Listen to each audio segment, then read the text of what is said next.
With an increase in knowledge comes an increase in responsibility. In both a court of law and a court of civil law, an individual who has committed a crime, that crime being to cause harm to another person or harm to property, is held to certain standards.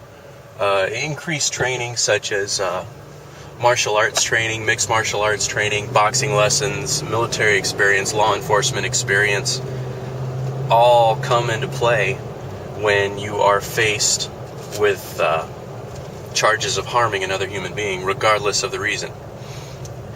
Even in a full-bore, you were 100% in the right, self-defense scenario, I am afraid that in this day and age, especially with the way that a civil court operates, where you may be held liable for the wrongful death of another human being, you need to be very, very aware of how your image and training can be perceived.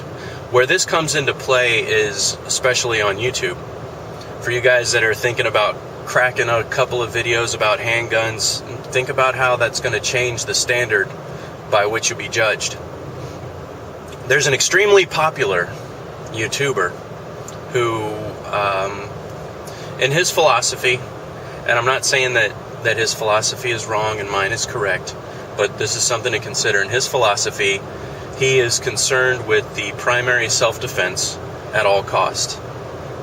I would like to argue that worth considering is the entire battle.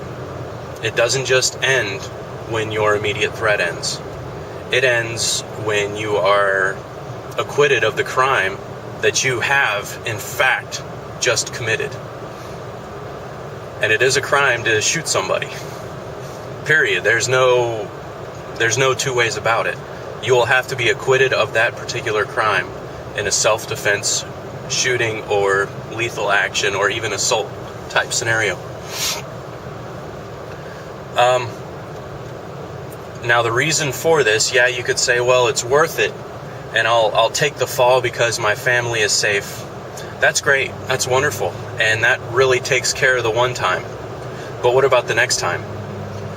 And you could say, well, the likelihood of that is yada, yada, yada. Well, the likelihood of the first one is yada, yada, yada as well. Please just consider those things. And if you haven't already, go ahead and take a look at them and think about where you are as far as handgunning and self-defense goes.